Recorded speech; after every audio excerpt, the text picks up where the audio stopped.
हाँ जी, नमस्कार। कैसे हो? आशा है आप सभी स्वस्थ और मस्त होंगे, है ना।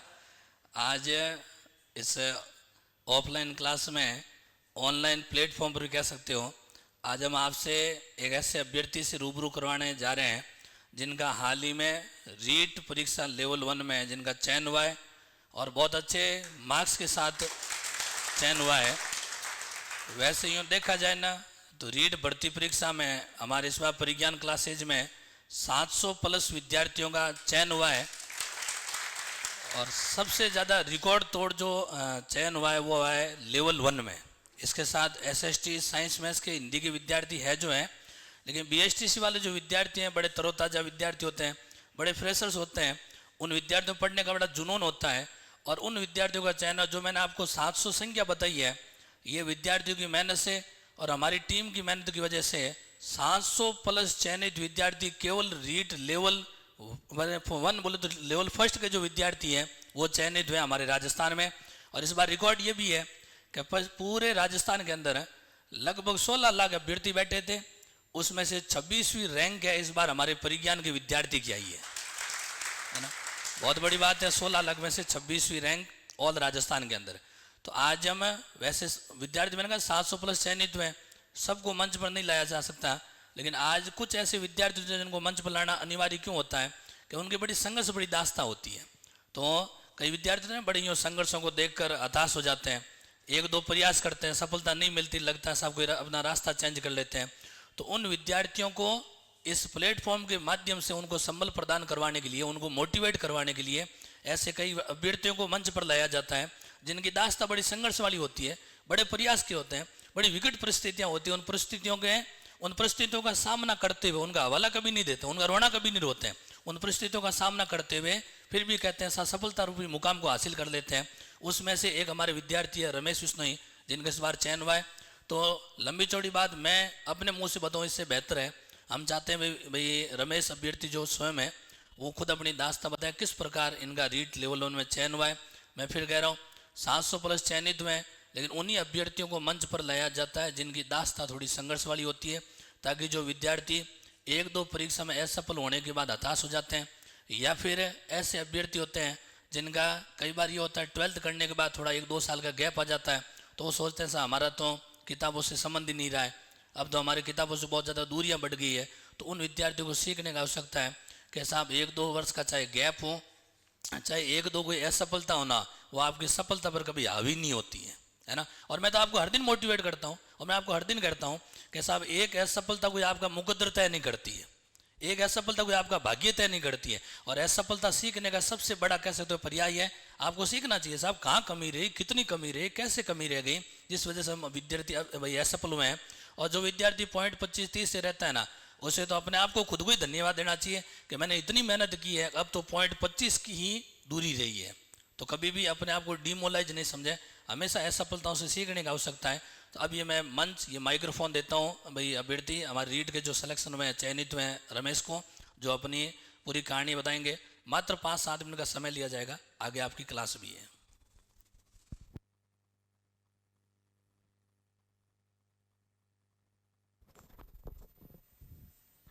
नमस्कार। आप सभी को सबसे पहले तो सफलता की अग्रिम शुभकामनाएं। आप एक सफलता की प्रथम सीढ़ी पर खड़े हैं और अंतिम सीढ़ी पर जाने का भरसक प्रयास कर रहे हैं। साथ ही मेरा अध्यापक भर्ती परीक्षा 2023 में L1 में गुरुजनों और माता पिता के आशीर्वाद से चयन हुआ। तो इसमें L1 मतलब बीएसटीसी किया हुआ बंदा जो होता है वो L1 की परीक्षा दे सकता है, L2 बीएड होती है, उनके अलग अलग सब्जेक्ट होती है, ये तो आप सभी को जानकारी है। तो मैंने शुरुआत से पहले से 5वीं तक पास की, स्कूल में पढ़ाई की गवर्नमेंट स्कूल में, उसके बाद 6ठी से 10वीं तक मेरे गांव की स्कूल में पढ़ा मैं, और 11th-12th सांचौर की स्कूल में पढ़ा।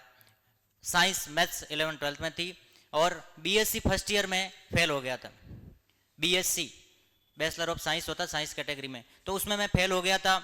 उसके बाद मैंने साइंस संकाय को छोड़ दिया और आर्ट्स में आने का मन बनाया। और आर्ट्स में आने के बाद मैंने BSTC एंट्रेंस एग्जाम दिया, उसमें 415 नंबर आए और राजसमंद में कॉलेज मिला। और उस कॉलेज के अंदर BSTC फर्स्ट ईयर में मैंने एडमिशन लिया।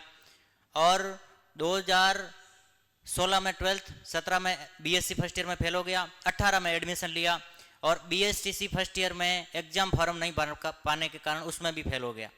BSc फर्स्ट ईयर में फेल, STC फर्स्ट ईयर में फेल। 2019 तक मेरे पास कोई डिग्री नहीं थी। 12th किए को 3 साल हो गए लेकिन एक भी डिग्री नहीं थी। 19 में वापस STC फर्स्ट ईयर में एडमिशन लिया, 20 में फर्स्ट ईयर के एग्जाम हुए और 20-21 के बीच में और कोरोना आ गया। अब कोरोना के बाद में एग्जाम आगे खिंचते गए और 2022 तक एग्जाम हुए और 18 से लेकर 22 तक 2 साल में होने वाली STC मैंने 4 साल में कंप्लीट की। और साला दर्पण पर नाम अपलोड नहीं करने की वजह से मैंने जयपुर के 10 और बीकानेर के 8 चक्कर काटे। लगभग 25,000 रुपये मेरा बीकानेर और जयपुर जाने में किराया लग गया था।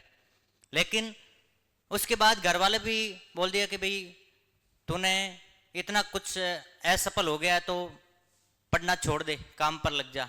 लेकिन उसके बाद मैंने प्राइवेट स्कूल में थोड़ी बहुत टीचिंग करवाई। उसके बाद फोटोग्राफी का काम भी किया।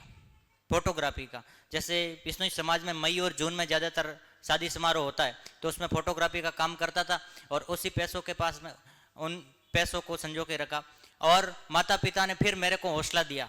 मम्मी पापा ने कहा एक बार और तुम प्रयास कर, जरूर सफल होगा। और मैंने मम्मी पापा के आशीर्वाद से जोधपुर में आया। जोधपुर में आकर आपके कंप्यूटर के सर है राकेश जी सैनी सर, उनको मैं पहले से जानता था क्योंकि मैं यहाँ पर एक संस्थान हुआ करता था, उसमें लाइव ऑपरेटिंग का काम भी करता था पहले, ठीक है। तो सर से मैंने मुलाकात की और सर ने कहा L1 रीट के लिए तेरा सबसे बेस्ट ऑप्शन है परिज्ञान क्लासेस जोधपुर। और वो मेरे लिए निर्णय सही साबित हुआ। मैंने यहाँ पर मई 2022 में एडमिशन लिया था और बहुत अच्छी मेहनत करवाई। सर हरीजी बाना सर ने, अभय सिंह जी राजपुरोहित, इंग्लिश वाले सर कैलाश जी जांगीड़, सुमेर सिंह जी सर, अपने ये सर इस्लाम जी सर। और एक दिन भी क्लास से मैंने एब्सेंट, 1-2 दिन छोड़ के कभी एब्सेंट नहीं रहा था। तो सफलता कब मिलती है? जब आप लगातार सतत प्रयास करते हो, परिस्थितियों से कभी डरना नहीं है। और एक बात ध्यान रखना, जब भी आपके कठिनाई आती है उसको मतलब एक चुनौती समझ करके कि हमारे लिए चैलेंज है, इसको पार करना ही है, तो आप सफल हो जाओगे। और उससे डर कर नीचे गिर गए तो कभी सफलता आने वाली नहीं है। आप भरसक प्रयास करें, अच्छा प्रयास करें, माता पिता का आशीर्वाद रहेगा, गुरुजनों का आशीर्वाद आपके ऊपर है। और हमेशा एक बात ध्यान रखना, कहीं पर भी चले जाएं अपने घर वालों को, मम्मी पापा को मत भूलना। हमेशा कॉल करते रहें, बातें करते रहें, आशीर्वाद लेते रहें कि हमें कुछ न कुछ ऐसा मोटिवेशन मिले। देखो मम्मी पापा की आवाज में भी मोटिवेशन होता है, ये ध्यान रखना।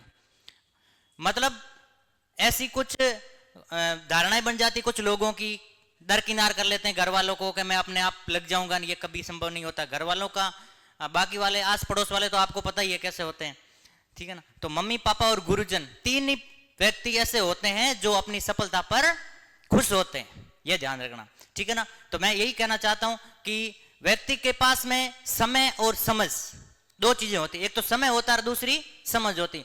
समय और समझ अगर साथ में व्यक्ति को पता चल जाए, साथ में उसके पास में आ जाए तो वो सफलता पा लेता है। और समय चला जाता है और उसके बाद में समझ आए, काम की नहीं।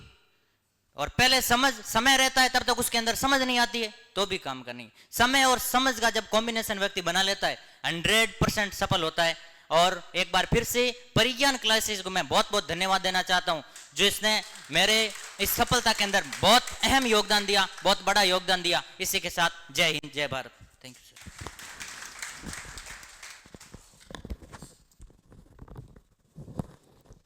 बहुत बहुत साधुवाद भाई रमेश को। जिस प्रकार बहुत ही कम शब्दों में भाई रमेश ने आपको ये बता दिया कि साहब प्रयास सतत होना चाहिए, निरंतर प्रयास होना चाहिए, कभी भी 1-2 असफलताओं से कभी आपको हताश नहीं होना चाहिए। और बड़ी बात यह है कि जिस प्रकार जैसे इन्होंने बताया था कि 12th करने के बाद इन्होंने BSc में एडमिशन लिया और फर्स्ट ईयर में फेल हो गए। और फेल होने के बाद इन्होंने मुझे बहुत बड़ी दास्ता बताई, वो सारी मंच और बताई नहीं जाती है। देखो घर की स्थितियाँ परिस्थितियाँ गाँव कस्बे में कैसी होती है आप और हम भली बात ही समझते हैं। और जब एक बार फेल का टैग लगता है ना 12th होते ही, तो सबके मन में ये होता है साहब 12th के बाद BSc नहीं कर पाया तो आगे क्या पढ़ पाएगा। तो इनके भाई घर वालों ने कह दिया साहब अब आपको पढ़ने की आवश्यकता नहीं है, आपको कहीं न कहीं किसी न किसी काम में जाना चाहिए। और सांचौर जालोर की तरफ एक शब्द आपने सुना तो दिसावर, है ना, दिसावर या दिसावर नाम आता है। तो हाँ, तो कहते हैं जैसे ही कोई विद्यार्थी लगता है ठीक है ना, अब ये ज़्यादा पढ़ने में पारंगत नहीं, आगे नहीं पढ़ सकता, तो उनमें एक ऐसी धारणा बढ़ती है जब आपको दिसावर जाना चाहिए और आपको कहीं न कहीं किसी न किसी भाई अन्य किसी काम धंधे लग जाना चाहिए। लेकिन इन्होंने हार नहीं मानी, फिर से कहते हैं साहब बीएससी से बीएसटीसी का एग्जाम दिया। साथ रहते रहे, जब घर वालों ने कह दिया साहब इतने संसाधन हमारे पास नहीं है कि आप लोगों को राजसमंद तक पढ़ा सकें, तो इन्होंने साथ साथ टीचिंग भी करवाई है। अब टीचिंग करवाई, लेकिन इस दरमियान देखो साहब बदकिस्मती फर्स्ट ईयर का एग्जाम नहीं दे पाए। क्यों नहीं दे पाए थे? इनके घर में ननियाल में किसी की भाई मौत हो चुकी थी, तो इस वजह से उस एग्जाम में परीक्षा में वो बैठ नहीं पाए थे। फिर उस परीक्षा में फेल हो जाना, वही फर्स्ट ईयर में फेल होना, बीएसटीसी पास की तो उस फर्स्ट ईयर में उसी में फेल हो जाना, है ना, लगातार उसे असफलता। और एक बात जिंदगी में ध्यान रखें, जब एक बार असफलता मिलती है तो फिर दोबारा दूसरी बार तीसरी बार लगातार असफलता आती है। और एक बार जब सफलता मिलनी स्टार्ट होती है तो भाई साहब लगातार उसे सफलता ही मिलती है। आप किसी विद्यार्थी से मिला करो, आप सुनो उनसे, कोई कहेगा मेरा टीचर में मेरा सिलेक्शन हो गया, तो 2 महीने बाद उसका पटवार हो जाता है, 2-3 महीने बाद उसका ग्राम सेवक हो जाता है। कल एक अभ्यर्थी मेरा आया था, उस विद्यार्थी का मात्र 1.5 साल में 8 भर्ती परीक्षाओं में चयन हुआ है। कितनी? अब आप सोचो साहब, मात्र 18 महीने में 8 भर्ती परीक्षाओं में चयन वाले की। मैंने कहा उससे पहले की कहानी क्या थी? उससे पहले यही था साहब, हर परीक्षा को मैंने दिया था, जो 8 परीक्षा में सिलेक्शन हुआ ना, उन 8 परीक्षाओं में पहले वो भाग ले चुका है और 8 में फेल हो रखा है, और आज उसने 8 परीक्षाओं को क्रैक कर लिया। इसका मतलब इसका मेन मीनिंग क्या था कि जब तक असफल होता गया, लगातार असफल होता गया, लेकिन उसने हार नहीं मानी, हताश नहीं हुआ, लगातार उसे निरंतर रूप से प्रयास करता रहा, और आखिर में कहते हैं सफलता मिली ना। तो जो ऐसे जो नौकरी जिसमें 8 बार फेल हुआ था उसमें 8 बार ही पास हो गया। तो इसे कहने का तात्पर्य यह कि आपको लगातार रूप से उसमें लगे रहना चाहिए। और मैं तो आपको हर बार कहता हूँ, मैं तो आपको हर दिन मोटिवेट करता हूँ और आपको हमेशा कहता हूँ कि साहब माता पिता चाहे कम पढ़े लिखे हैं, लेकिन उनके पास बैठा करो, बतियाया करो। जब भी आपकी छुट्टियां होती, मैं कहता हूँ गांव गली मोहल्ले कहीं भी जाओगे, अपनी माँ के पास आवश्यक रूप से बैठा करो, उससे पूछा करो, अपनी बात बताया करो कि मुझे आगे क्या करना चाहिए, कैसे करना चाहिए, कितनी पढ़ाई करनी चाहिए। आपके मन में कभी भी ये बात नहीं आनी चाहिए कि साहब वो तो कम पढ़े लिखे, हमें क्या सुझाव देंगे। भाई साहब वो जो आवाज़ निकलती है ना, वो आत्मा से निकलती है। जिस प्रकार भाई रमेश ने कहा था ना, वो आवाज़ होती है मोटिवेट करने वाली आवाज़ होती है। उनके अंदर से जो बातें निकलती है ना, वो पूर्ण रूप से आत्मिक होती है। उसमें किसी भी प्रकार की कोई औपचारिकता नहीं होती है, उसमें किसी बात कोई फॉर्मेलिटी नहीं होती है ना। बाकी आप जहाँ कहीं भी मोटिवेशन किसी समाज के मंच पर जाओगे ना, तो आपको शाबाशी देंगे, किस वजह से देंगे कि समाज में तालियां बजवाने के लिए, वाहवाही लूटने के लिए। लेकिन वहाँ भाई साहब जो आवाज़ निकलती है ना माँ के आत्मा से, पिताजी की आत्मा से, तो भाई साहब वो एक आवाज़ है ना, इतनी काम कर देती है कि हजारों असफलताओं पर वो भारी पड़ती है, आखिर में वो विद्यार्थी सफल और होता है ना। तो हमेशा ध्यान रखा करें इन चीज़ों को। लेकिन अपने को ज़्यादा इमोशन के साथ साथ माइंड से भी काम लेना है कि किस प्रकार भाई हम लगातार उससे परीक्षाएं दे रहे हैं, भाई लगातार उससे ट्राई कर रहे हैं, फिर भी हम बार बार हमारा कहीं ना कहीं कुछ पॉइंटों से रह जाता है। उन चीज़ों को समझना होगा। और दूसरी बात ये भी है, जिस प्रकार भाई रमेश ने कहा था कि साहब परिस्थितियाँ आ गई तो उनका हवाला मत दिया करो, अब कोई दूसरा रास्ता देखो, उपाय देखो। जिस प्रकार इन्होंने परिजनों ने कह दिया कि नहीं साहब अब हम पढ़ा नहीं सकते, तो इन्होंने टीचिंग का काम स्टार्ट कर दिया। बीएसटीसी में फेल हो गए तो फिर दोबारा परीक्षा दी, बीएसटीसी कहते हैं बीएसटीसी कर भी ली, लेकिन जोधपुर भेजने से पहले इनके परिजनों ने कह दिया हमारे पास पैसे नहीं है, कहाँ से लाएंगे, घर पे बैठ के पढ़ ले। इन्होंने समझ लिया साहब घर पे बैठने सेल्फ स्टडी से काम नहीं चलेगा, कहीं ना कहीं जाना पड़ेगा। तो इन्होंने मुझे बताया था मई और जून में 2 महीने लगातार फोटोग्राफी का काम किया। जो इनको जो धनराशि जो मिली थी उसका संचय किया, और उसी धनराशि से लगातार 4 महीने वहाँ पर बिताया। यानी घर वालों से पैसे नहीं लेना।